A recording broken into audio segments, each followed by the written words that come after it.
শেখ হাসিনা এবং তার পরিবারের মধ্যে একজনও মুক্তিযুদ্ধে শহীদ হয় নাই, একজনও শেখ হাসিনার পরিবারের শহীদ নাই। শহীদ তো দূরের কথা, তার পরিবারের কেউ ৭১ সালে মুক্তিযুদ্ধের রণাঙ্গনে যুদ্ধ করে নাই। কিন্তু দেখলাম তারাই হয়ে গেল মুক্তিযুদ্ধের সবচেয়ে বড় ডিলার। এরপর দেখলাম বাংলাদেশকে বিভক্ত করবার তাদের পায়তারা, যারাই তাদের রাজনীতির কথা না শুনে, যারাই তাদের সঙ্গে একমত পোষণ না করে, যারাই তাদের বাকশালের বিরুদ্ধে রুখে দাঁড়ায়, যারাই তাদের ফ্যাসিবাদের বিরুদ্ধে রুখে দাঁড়ায়, যারাই তাদের জুলুম শোষণের বিরুদ্ধে লড়াই করতে ময়দানে নামে, তাদেরকে রাজাকার বলে আখ্যায়িত করার ষড়যন্ত্র।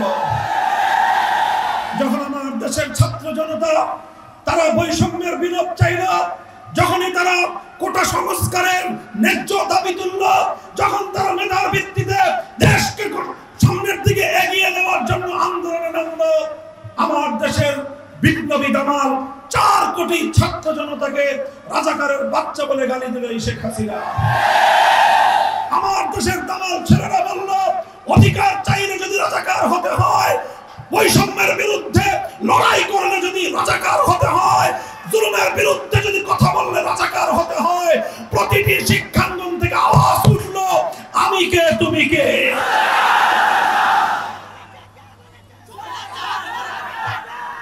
সংগ্রামী সাথী ও বন্ধুগণ, সেদিনই শেখ হাসিনার ভাগ্য নির্ধারিত হয়ে গিয়েছিল।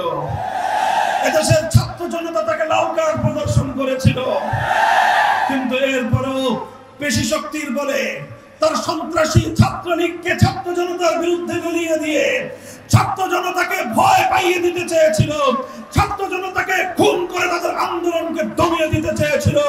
কিন্তু বাংলাদেশের দামাল ছেলেরা প্রমাণ করেছে, সাবাস বাংলাদেশ, জ্বলে পুড়ে মরে সরকার, তবু মাথা নোয়াবার নয়। আমরা বিশ্বাস করি আমার দেশের মায়েরা তাদের সন্তানদেরকে প্রেরণা জুগিয়েছে, এদেশের মায়েরা তাদের সন্তানদেরকে হাসি মুখে পুলিশের রিমান্ডে পাঠিয়ে দিয়েছে। আমার দেশের মায়েরা তাদের সন্তানদেরকে ফ্যাসিবাদের বিরুদ্ধে লড়াই করবার জন্য বুলেটের মুখে ঠেলে দিয়েছে। যে দেশের মায়েরা তাদের সন্তানদেরকে জুলুমের মোকাবেলায় বুলেটের মুখে ঠেলে দিতে পারে, সে জাতিকে কেউ দমায় রাখতে পারে না, বাংলাদেশকেও কেউ দমায় রাখতে পারবে না ইনশাআল্লাহ। 2024 সালের এই দ্বিতীয় স্বাধীনতার পরেও আবার শেখ হাসিনা তার ফ্যাসিবাদী অপশক্তি এবং পতিত স্বৈরাচারের দোসরেরা ঘাপটি মেরে বসে থেকে এই বাংলাদেশের বিভিন্ন অংশে, বিভিন্ন প্রশাসনের বিভিন্ন স্তরে বসে বসে তারা এখনো পর্যন্ত এই 5ই আগস্টের স্বাধীনতাকে আবার ছিনতাই করার পায়তারা চালাচ্ছে। আজ আমি আপনাদের কাছ থেকে শপথ গ্রহণ করতে চাই, আমি নিজেও শপথ নিতে চাই যে রক্তের মাধ্যমে স্বাধীনতা অর্জিত হয়েছে, এর চেতনাকে রক্ষা করার জন্য প্রয়োজন হলে আবারও আমরা রক্ত দিব, আবারও আমরা শহীদ হব। এদেশের মানুষ ইসলামকে কতটা ভালোবাসে এবং ইসলামের প্রতি তাদের যে আবেগ, তার এই প্রদর্শনের মধ্য দিয়ে একটি থানা পর্যায়ের এই বিপুল পরিমাণ মানুষের উপস্থিতি প্রমাণ করে আগামীর বাংলাদেশ হবে ইসলামের বাংলাদেশ। আমি আল্লাহ পাক রব্বুল আলামিনের শুকরিয়া আদায় করছি, যে মহান রব্বুল আলামিন বাংলাদেশের মানুষের বুকের উপর জগদ্দল পাথরের মতো চেপে বসা স্বৈরাচারী সময়ের ফেরাউন জালিম শাহী ফ্যাসিবাদী শেখ হাসিনাকে উৎখাত করে দিয়ে এদেশের মানুষকে মুক্ত বাতাসে নিঃশ্বাস গ্রহণ করার সুযোগ করে দিয়েছেন। আল্লাহুম্মা লাকাল হামদু ওয়া লাকাশ শুকর। আজকের এই সুবর্ণ সময়ে স্মরণ করছি সেই সকল শহীদানদেরকে যাদের রক্তের বিনিময়ে অর্জিত হয়েছে 5ই আগস্টের এই মহান স্বাধীনতা।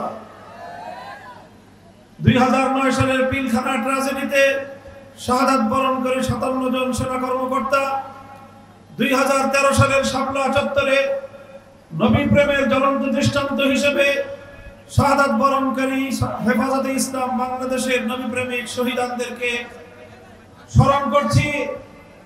বিশ্বনন্দিত মুফাসসিরে কোরআন আল্লামা সাঈদী রাহমাতুল্লাহি আলাইহির বিরুদ্ধে ঘোষিত নাটক সাজানো বানানো রায়ের মৃত্যুদণ্ডের সেই কল্পিত রায়ের বিরুদ্ধে ফুঁসে ওঠা কোরআন প্রেমিক তাওহীদি জনতা, যাদের মধ্যে পাখির মতো গুলি করে হত্যা করা হয়েছিল প্রায় শতাধিক প্রাণ।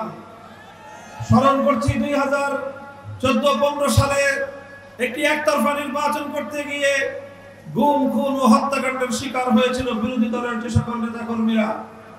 স্মরণ করছি 2021 সালে বাংলাদেশের স্বাধীনতার সুবর্ণ জয়ন্তী উদযাপনকালে বাংলাদেশের গণমানুষের ইচ্ছা এবং আকাঙ্ক্ষাকে উপেক্ষা করে মুসলমানদের খুনি নরেন্দ্র মোদীকে বাংলাদেশে আনতে গিয়ে অতঃপর শান্তিপ্রিয় হেফাজতে ইসলামের বিক্ষোভ সমাবেশগুলোতে, বিক্ষোভ মিছিলগুলোতে ঠান্ডা মাথায় পাখির মতো গুলি করে হত্যা করা হয়েছিল 25 জন থেকে বেশি, 25-26 জনের মতো হেফাজতের নেতাকর্মীদেরকে।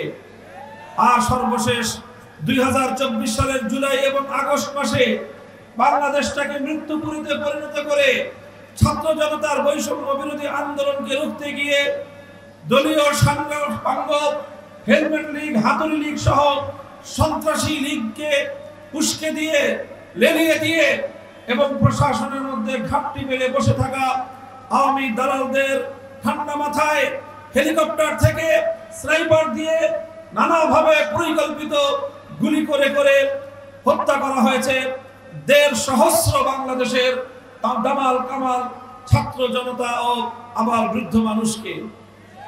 এই সকল শহীদদের রক্তের প্রতি আমরা শ্রদ্ধা নিবেদন করছি এবং সকল শহীদ মুসলমানদের জন্য আমরা মহান রব্বুল আলামিনের দরবারে তাদের শাহাদাত কবুল করে রূহের মাগফিরাত কামনা করছি। সেই সঙ্গে আমরা শপথ করছি এই সকল শহীদদের রক্তের সঙ্গে ইনশাআল্লাহ আমরা কোনোদিন বেঈমানি করব না, আমরা গাদ্দারি করব না, এবং কেউ যদি এই রক্তের সঙ্গে গাদ্দারি করতে চায় আমরা প্রতিরোধ করব। যে জাতি তার শ্রেষ্ঠ শহীদদের প্রতি শ্রদ্ধা বজায় রাখতে পারবে না, সে জাতি তাদের স্বাধীনতা রক্ষা করতে পারবে না। এই জন্য আজকে শপথ নিতে হবে, আগস্ট বিপ্লবে যারা শাহাদাত বরণ করেছেন, আল্লাহর নবীর ইজ্জতের হেফাজত করতে গিয়ে 2013 সালে যারা শাহাদাত বরণ করেছিলেন, সেই শহীদদের আত্মার শান্তির জন্য আমরা তাদের অভিপ্রায়, তাদের ইচ্ছা এবং আকাঙ্ক্ষিত একটি সোনার বৈষম্যহীন বাংলাদেশ গড়ে তুলব ইনশাআল্লাহ।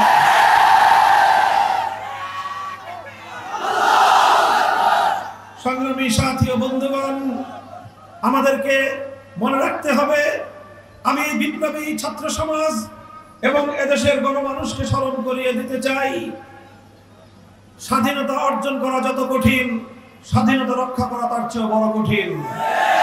স্বাধীনতা অর্জন করে যদি রক্ষা করা না যায়, এটা হবে আমাদের জাতির জন্য চরম দুর্ভাগ্যজনক এবং একটি চরম ব্যর্থতার বিষয়।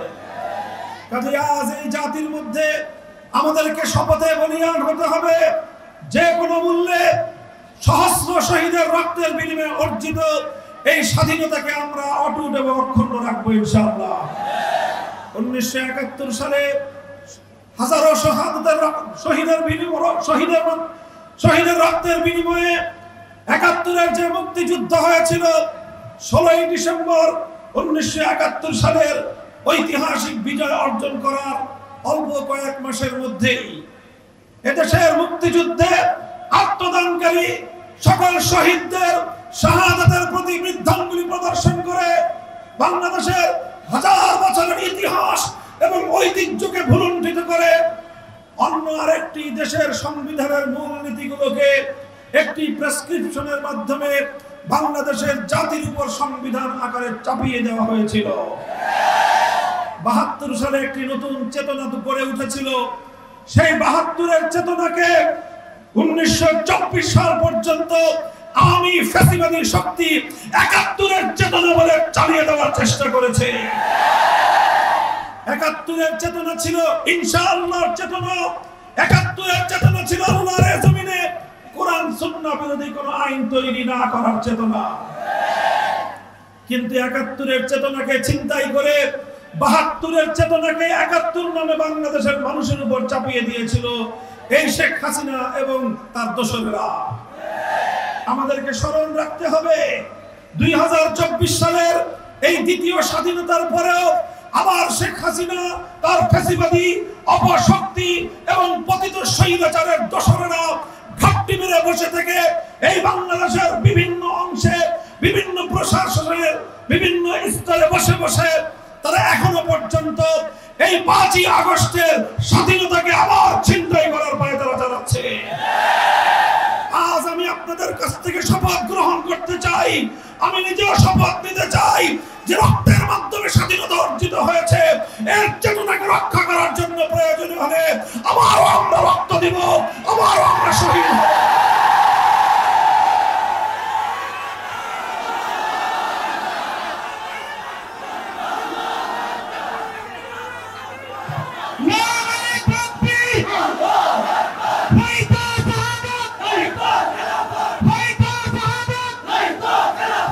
সংগ্রামী সাথী ও বন্ধুগণ, একথা পরিষ্কার মনে রাখতে হবে, 2024 সালের জুলাই এবং আগস্ট বিপ্লবের যেই প্রধান শক্তি ছিল আমাদের, সেটা হলো শেখ হাসিনা এবং তার দোসরদের বিভাজনের রাজনীতিকে উপেক্ষা করে বাংলাদেশের মানুষ ঐক্যবদ্ধ হতে পেরেছিল। শেখ হাসিনা চেয়েছিল দেশটাকে সবসময় বিভক্ত করে রাখতে।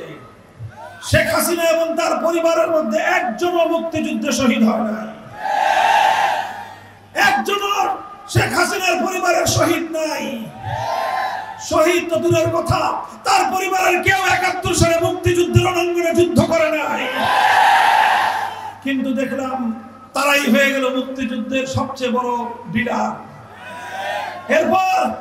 এরপর দেখলাম বাংলাদেশকে বিভক্ত করবার তাদের পায়তারা, যারাই তাদের রাজনীতির কথা না শুনে, যারাই তাদের সঙ্গে একমত পোষণ না করে, যারাই তাদের বাকশালের বিরুদ্ধে রুখে দাঁড়ায়, যারাই তাদের ফ্যাসিবাদের বিরুদ্ধে রুখে দাঁড়ায়, যারাই তাদের জুলুম শোষণের বিরুদ্ধে লড়াই করতে ময়দানে নামে, তাদেরকে রাজাকার বলে আখ্যায়িত করার ষড়যন্ত্র।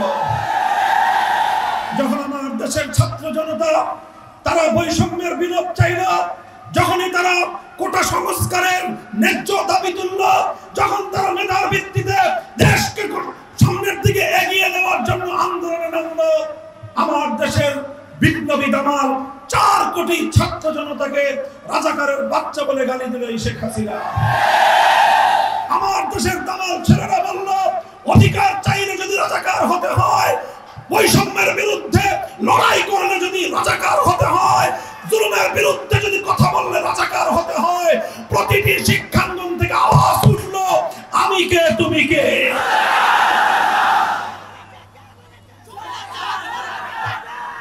সংগ্রামী সাথী ও বন্ধুগণ, সেদিনই শেখ হাসিনার ভাগ্য নির্ধারিত হয়ে গিয়েছিল। এদেশের ছাত্র জনতা তাকে লাল কার্ড প্রদর্শন করেছিল, কিন্তু এরপরও পেশি শক্তির বলে তার সন্ত্রাসী ছাত্রলীগকে ছাত্র জনতার বিরুদ্ধে গলিয়ে দিয়ে ছাত্র জনতাকে ভয় পাইয়ে দিতে চেয়েছিল, ছাত্র জনতাকে খুন করে তাদের আন্দোলনকে দমিয়ে দিতে চেয়েছিল। কিন্তু বাংলাদেশের দামাল ছেলেরা প্রমাণ করেছে, সাবাস বাংলাদেশ, জ্বলে পুড়ে মরে সরকার, তবে মাথা নোয়াবার নয়। আমরা বিশ্বাস করি আমার দেশের মায়েরা তাদের সন্তানদেরকে প্রেরণা জুগিয়েছে, এদেশের মায়েরা তাদের সন্তানদেরকে হাসি মুখে পুলিশের রিমান্ডে পাঠিয়ে দিয়েছে। আমার দেশের মায়েরা তাদের সন্তানদেরকে ফ্যাসিবাদের বিরুদ্ধে লড়াই করবার জন্য বুলেটের মুখে ঠেলে দিয়েছে। যে দেশের মায়েরা তাদের সন্তানদেরকে জুলুমের মোকাবেলায় বুলেটের মুখে ঠেলে দিতে পারে, সে জাতিকে কেউ দমায় রাখতে পারে না, বাংলাদেশকেও কেউ দমায় রাখতে পারবে না ইনশাআল্লাহ। ওরা চেয়েছিল বাংলাদেশটাকে আরেকটা দেশের অঙ্গরাজ্যে পরিণত করতে। শেখ হাসিনা বাংলাদেশের প্রধানমন্ত্রী হয়ে তৃপ্ত ছিল না, তিনি চেয়েছিলেন মুখ্যমন্ত্রী, তিনি চেয়েছিলেন তিলকমালী মুখ্যমন্ত্রী হতে। বাংলাদেশের মানুষ বলেছিল, আমরা আমাদের ক্ষমতার মসনদে একজন স্বাধীন প্রধানমন্ত্রী দেখতে চাই, তিলকমালী মুখ্যমন্ত্রী আমরা চাই না।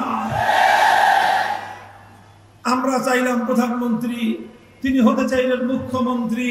শেষ পর্যন্ত তাকে মুখ্যমন্ত্রী বানানোর জন্য এই 16 বছর 15 বছর যারা তার আশ্রয় প্রশ্রয় দিয়ে বাংলাদেশের মানুষের ইচ্ছা এবং বাংলাদেশের মানুষের মতামতকে ডুবায়ে ধরে বাংলাদেশের ক্ষমতার মসনদে যারা টিকিয়ে রেখেছিল, তাদের দেশেই তার গন্তব্য হলো।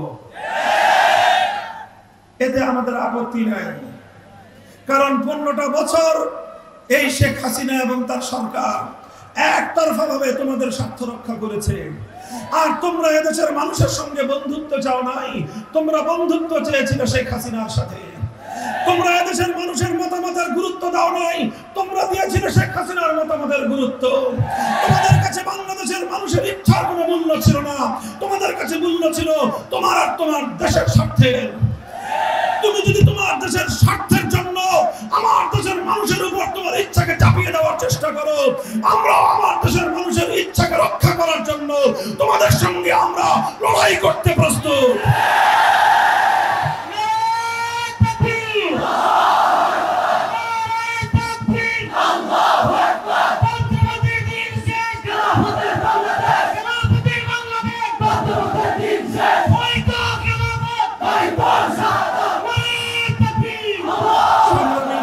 বন্ধুগণ, আমাদের পরিষ্কার কথা, আমাদের বক্তব্য পরিষ্কার।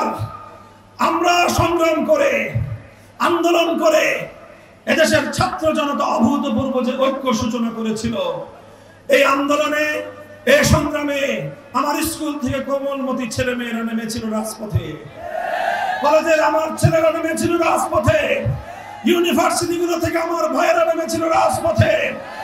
আর আমাদের মাদ্রাসার ছাত্ররা চার দেয়ালের বাইরে বেরিয়ে এসে টেকনাফ থেকে তেঁতুলিয়ায় বাংলাদেশের ইতিহাসে এক অভূতপূর্ব ঐক্যের তৈরি করেছিল।